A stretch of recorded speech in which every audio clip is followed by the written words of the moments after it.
Kayanin mo kayang ma-stranded ng 15 taon sa isang maliit na islang buhangin sa gitna ng malawak na karagatan na walang puno, walang tubig, walang makain at walang paraan upang tumawag ng tulong dahil hindi pa uso ang cellphone, radyo at kahit na anong communication device.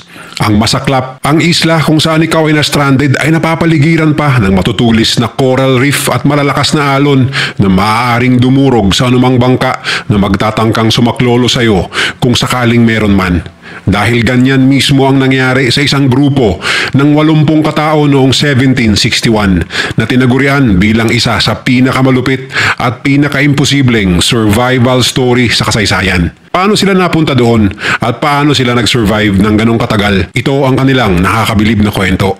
July 31, 1761, sa Isle de France, isang French colony na mas kilala ngayon sa tawag na Mauritius. Ang kapitan ng French ship na Lutil na si Jean de la Fargue ay di makakailang aligaga at nagmamadali para sa kanyang inilulutong ekspedisyon.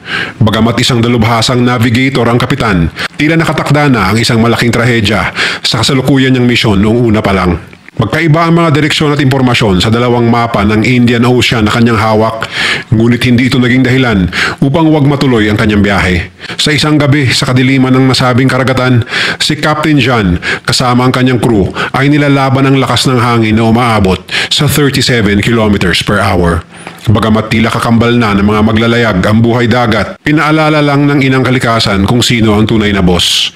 Dahil sa lakas ng hangin at mga agresibong alon, nadiskaril ang barko sa ruta nito, dahilan upang mawala sa gitna ng rumaragasang dagat at malalim na dilim ang Lutil, kasama na ang crew ni Captain John. Sa pagkakataon na ganito, ang pinakamatalino sanang paraan upang tumaas ang tsansa ng survival ay iaangkla muna ang barko sa daungan at hintayin na magliwanag upang makakuha ng sapat na impormasyon tungkol sa tinatahak na karagatan. Ngunit dala ng pagiging aligaga si Captain John sa kanyang ekspedisyon, ipinagpatuloy niya kasama ang 140 na crew ang kanilang paglalayag mula sa Isle de France patungong Madagascar upang maghatid ng karne ng baka at kanin. Kung tutuusin, ilang araw lang dapat ang itatagal ng paghahatid ng mga naturang kargamento sa Madagascar at ang pagbalik ng Lutil sa Isle de France. Ngunit mayroong tila side mission ang crew ni Captain John na siya at kanyang crew lamang ang nakakaalam. Sa katunayan, noong mga panahon na yon, malaki na ang kabayaran ng pagtransport ng mga pagkain mula sa Isle de France patungo sa Madagascar. Ngunit isang oportunidad ang nakita ni Captain John upang kumita ng mas malaki kaysa sa simpleng pagtransport ng pagkain sa Madagascar. Ang plano ay pagtapos magbaba ng kargo sa Madagascar at maglayag pabalik ng Isle de France, isang unplanned o sikretong kargo ang ibababa ng kapitan at crew sa Rodriguez Island bago pa tuluyang bumalik ng Isle de France para kumpletuhin ang iniutos sa kanyang trabaho. Sa ilalim ng deck ng barkong Lutil ay 160 na mga kalalakihan, kababaihan at kabataan ng tribong Malagasy, isang native na grupo ng tao na nakatira sa Madagascar. Ang mga kawawang Malagasy ay inilak sa naturang barko upang ibenta sa Rodriguez Island kapalit ng limpak-limpak na salapi.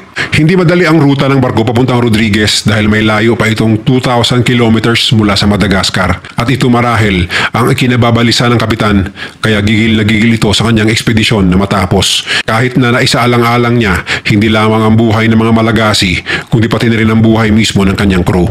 Dahil dito, bukod sa delikado ang ekspedisyon ni Captain John, isa rin itong illegal na aktibidad na maaaring magbunga ng malaking kaparusahan sa oras na malaman ng mga kinauukulan ng kanyang balak.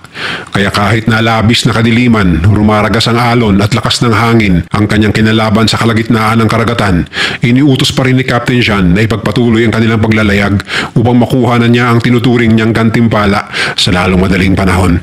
Ngunit imbis na ginto, trahedya ang sumambulat sa kabuuan ng barkong Lutil. Sa kalagitnaan ng animoy nag-aamok na inang kalikasan, isang malakas na pagsalpok ng alon ang tinamo ng Lutil kaya naitulak ito at sumadsad sa isang coral reef, dahilan upang tuluyang mawasak ang katawan ng barko sa loob lamang ng ilang minuto.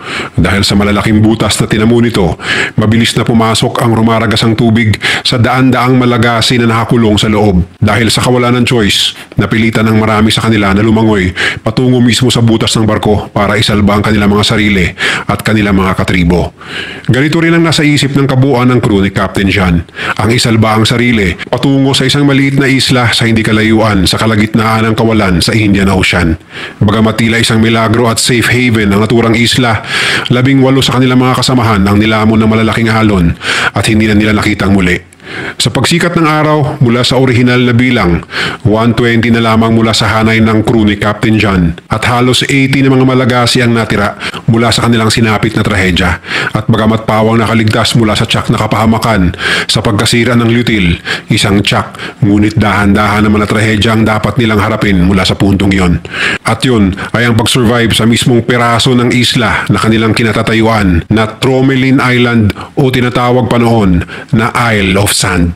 Para sa madaling paglalarawan at pagpapaliwanag, isa sa pinakamalalang lugar para sa isang survivor ang Isle of Sand.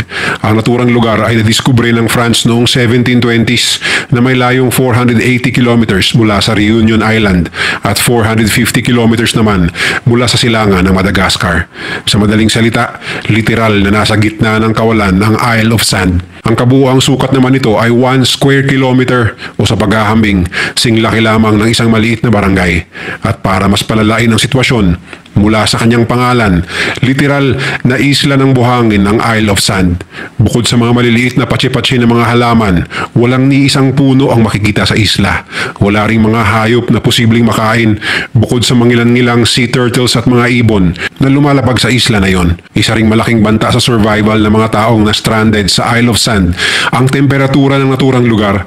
Dahil malapit ito sa equator, mas malimit na mararamdaman ang init at darang at tuyong panahon sa Isle of Sand. Madalas ring daanan ng mga humahagupit na bagyo ang lugar at walang ni isang source ng malinis na tubig upang mapag-inuman man lang sana ng mga taong na stranded sa naturang lugar. Sa madaling salita, para sa mga Pranses na crew ng barko at mga Malagasy na na-stranded sa lugar, tila suntok sa buwan ang tsansa nilang mabuhay ng matagal sa Isle of Sand. At dahil sa lagim ng trahedya na kinahantungan ng nooy sanay ekspedisyon na maghahatid ng yaman kay Captain John, tila inanod rin ng dagat ang estado ng kaisipan ng dating magiting na kapitan.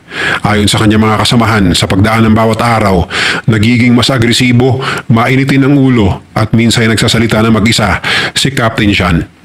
Dahil sa pagiging banta sa seguridad ng crew ng kanilang tila nawawala sa wisyo na kapitan, minabuti ng crew na bawiin sa kanya ang posisyon at italaga si First Lieutenant Barthélemy Duvernay upang pangunahan ang kanilang survival efforts. Sa ilalim ng pamumuno ng kanilang bagong leader na si Captain Duvernay, naging organisado na muli ang mga survivors. Sa katunayan, sinikap nila na kahuyin at kuhanin ang anumang maaaring isalba mula sa Lutile tulad ng mga piraso ng kahoy, pagkain, mga bakal at iba pa.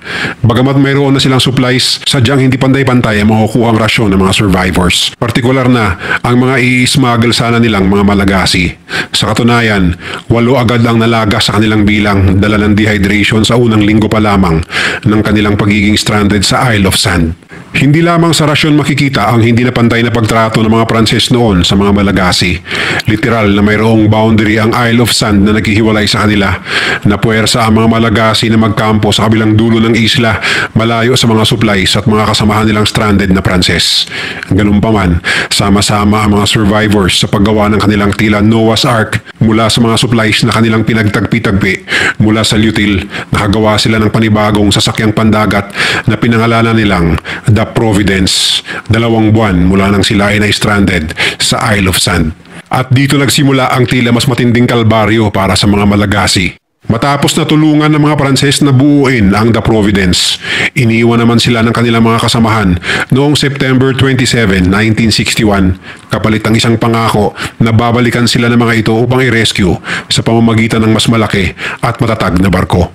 Matapos ang 4 na araw, nakarating ang mga Pranses sa Isle de France. Ngunit sa kanilang paglalayag, isang matinding sakit ang lumagas sa kanilang hanay, kabilang na ang dati nilang kapitan na si Captain John. Sa pagdating ni Captain Duvernay, matinding batikos at sermon ang kanyang sinapit mula sa governor ng Isle de France dahil sa kanilang illegal na misyon. Ganun pa man, sinusubukan ng kapitan na tuparin ang kanyang pangako sa mga Malagasy ang bumalik sa Isle of Sand, dala-dala ang isang rescue ship. Makailang beses niyang inirequest ito sa governor, ngunit makailang beses rin siyang mariin na tinanggihan, hindi lamang ng mga nasa gabinete, kundi pati na rin ng mga taong may political na impluensya sa naturang French colony. Sa kabilang banda naman, nasa 6 na po na lamang ng mga Malagasy ang naghihintay ng rescue na tila hindi naman darating. At sa paglipas ng mga araw, napuwersa ang mga Malagasy na gawing tahanan ang walang kabuhay-buhay na isla. Naghukay ang mga Malagasy at nagtayo ng mga pader gamit-gamit ang mga bato at coral reef na makikita sa dalampasigan ng Isle of Sand. Natuto rin ang mga Malagasy na mangisda, isang skill na hindi nila kinailangan noon sa kanilang homeland na Madagascar dahil sila ay nakatira sa gitnang bahagi ng isla. Bagamat tila unti-unting nakaka-adapt ang mga Malagasy sa kanilang tirahan, unti-unti rin ang paglagas ng kanilang bilang dahil sa dehydration, malnutrition at sakit. Ganun pa man, di sila nawalan ng pag-asa at mula sa mga ritaso at tira-tirang kahoy, mula sa pagbuo nila ng The Providence, nakagawa sila ng isang raft kung saan 18 ng mga Malagasy ang sumampa at sa kasamaang palad, ang 18 yon ay hindi na nakita pang muli at nilamon ng malalakas na alon na nasa paligid ng isla. Ang mga araw ay unti-unting napalitan ng taon at mula sa orihinal na 6 na po na bilang ng mga Malagasy, 15 na lamang sa kanila ang natira at naghihintay sa pangako na iniwan ng kapitan na si Captain Barthélemy Duvernay. Sa kabilang banda, bagamat sa unang tingin ay hindi man of his words si Captain Barthélemy, walang hinto ang kanyang pagtatanong at pagpapasa ng petisyon na magpadala ang Isle de France ng rescue team sa Isle of Sand upang isalba ang mga nalalabing Malagasy. At sa wakas, taong 1775, 14 years matapos ang trahedya ng Lutile, nagpadala ang gobyerno ng France ng unang rescue efforts sa Isle of Sand. Ngunit dahil sa mga naturang coral reefs na mismong sumira sa Lutile, napilitang bumalikwas ang barko na magsasalba sana sa mga na-stranded na Malagasy. Matapos ang isang taon na naman, saka palang nagpadala ng follow-up rescue efforts ang gobyerno ng France sa Isle of Sand. Dito, nagpa siyang gumamit ng mas maliit na disagwang bangka ang mga rescuers upang makarating sa isla. Ganun pa man, tila pinatikim ng inang kalikasan ng mga rescuers, pinataob ang maliit na bangkang lula ng 2 Pranses. Habang ang isa ay lumangoy pabalik sa pinanggalingan nilang barko, ang isa naman ay lumangoy sa pampang at kinupkup ng mga Malagasy sa kanilang bagong tirahan. Sa mga oras na yon, ang Pranses ay pinangunahan ang paggawa ng panibagong raft at layag mula sa mga balahibo ng mga seabirds na matatagpuan sa lugar. Matapos mayari ang raft, 6 sa mga Malagasy ang sumama sa Pranses, ngunit di pa man nakakalayo, nilamon ng alon ng mga lula ng naturang raft at hindi na muling nakita pa. Bagamat tila wala ng pag-asa ang maaari pang panghawakan ng mga na-stranded na Malagasy sa Isle of Sand, isang tila milagro ang nangyari noong November 29, 1776. Isang maliit na French warship na may pangalang Dauphine sa ilalim ng pamumuno ni Captain Jacques-Marie Boudin de Tromelin ang matagumpay na nakadaong sa Isle of Sand upang isalba ang sinumang natitirang survivor doon. At sa kanilang pagkagulat, mula sa 6 na po ng mga Malagasy na na-stranded, 15 years na ang nakaraan, 7 mga kababaihan at isang 8 buwang sanggol na lamang ang sumalubong sa kanila. Ang mga kasuotan ng mga natirang Malagasy ay gawa sa pinagtagpi-tagping balahibo na galing sa mga ibon na napupunta sa Isle of Sand.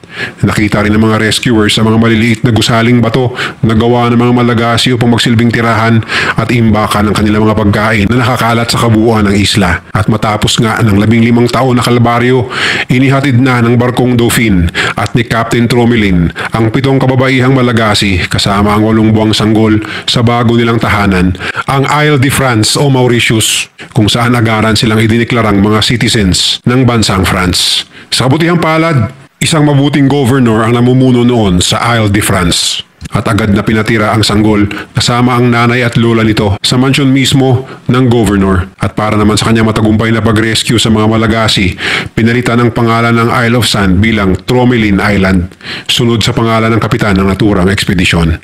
Taong 2006, 4 na archaeological expeditions ang naganap upang pag-aralan kung paano nakasurvive ang mga Malagasy sa tigang na isla na yon. At mula sa mga pag-aaral, walang ibang lumabas sa mga bibig ng mga eksperto kundi paghanga sa mga Malagasy dahil sa kakaunti nila mga tools na naisalba mula sa Lutile. Nakagawa sila ng mga gusali, kagamitan, kasuotan at maski na mga pagre-repair ng mga nasirang kagamitan upang tumagal ng kanilang buhay sa tila imposibleng lugar na pagmulan mismo ng buhay, ang Isle of Sand. Ikaw, kakayanin mo kayang ma-stranded ng 15 taon sa isang tigang na isla na tulad ng Isle of Sand?